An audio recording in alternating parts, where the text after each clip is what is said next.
بزرگ دیگری که ما در ماه رمضان میگیریم درس قدر نعمت رو دانستن، درس شکرگزار بودن. لئن شکرتم لیزیدنکم، اگر شکرگزار باشید الله سبحانه و تعالی نعمتش رو زیاد میکنه. اگر کفر نعمت بکنید الله سبحانه و تعالی این نعمت رو ازتون میگیره. ببینید طول روز ما قدر غذا رو میدونیم. من چند روز قبل با بعضی از دوستان جنبالونان بودن در جایی در افطار، گفتن در ماه رمضان آدم لذت آب رو احساس میکنه. باور کنید لذت آب رو غیر از در لحظه افطار در ماه رمضان، اونم در مناطقی که گرم باشه، انسان اصلا احساس میکنه این آب چقدر لذیذ است، در حالی که اصل بر این است که آب طعم نداره، آب بو نداره، آب رنگ نداره.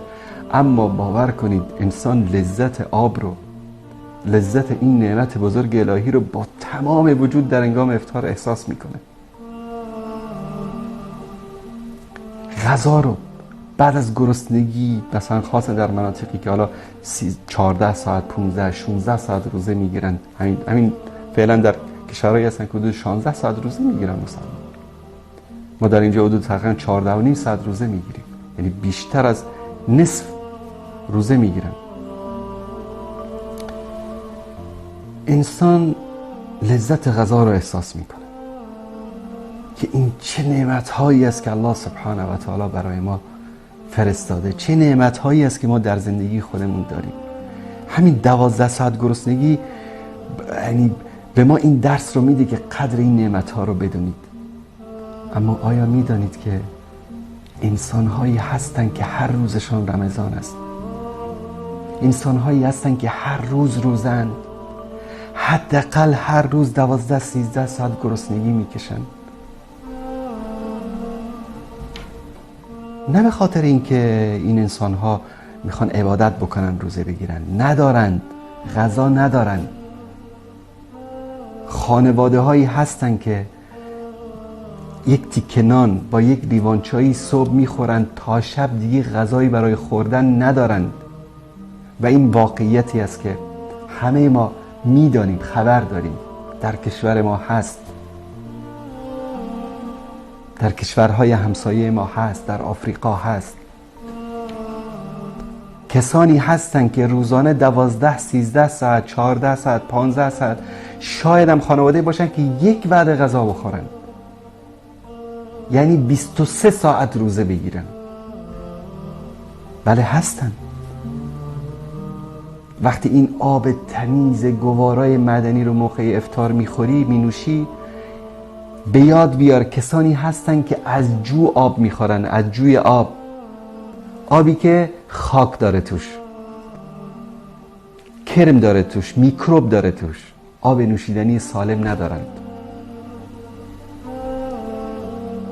کسانی رو به یاد بیار که در موقع افطار یک تیکه نان با یک لیوان آب دارن سر سفره افطار، چیز دیگری ندارن.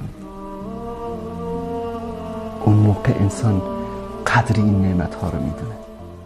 تویی که با این سفره رنگارنگ نشستی، هر نوع غذا برات آماده است. قبل از نماز مغرب یک غذا، بعد از نماز مغرب دیگر غذا، بعد از تراویح دیگر غذا، همینطور خوردن. کارخونه روشن میشه بعد از اذان تا صبح. تویی که این همه نعمت ها رو داری، روزه برای این نیست که تو صبح تا شام گرسنگی بکشی، شب تا صبحم تا شکم پاره شدن بخوری. روزه برای این است که به یاد بیاری کسانی رو که همینطوری که تو گرسنگی کشیدی اونام کشیدن و میکشن. نه تنها در رمضان میکشن، بلکه در طول سال میکشن، در طول سال گرسنگی میکشن،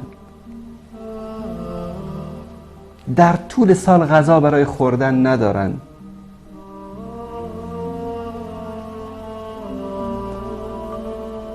در کشورهای زندگی میکنن که یا جنگ است، یا قحطی است، یا گرسنگی است، یا فقر است. مجبورند، طول سال روزند. تویی که داری، تویی که میخوری. فلسفه روزه اینو میخواد به تو بگه که ای سیر، از دل اون گرسنه خبر شو. ای که الان داری احساس گرسنگی میکنی، کسانی هستن در این دنیا که هر روز سال گرسنه‌اند. یادی هم از اونا بکن، به فکر اونا باش. اصلا ما گذشتیم از این که به فکر اونا باشی، قدر این نعمتهای خودت رو بدان.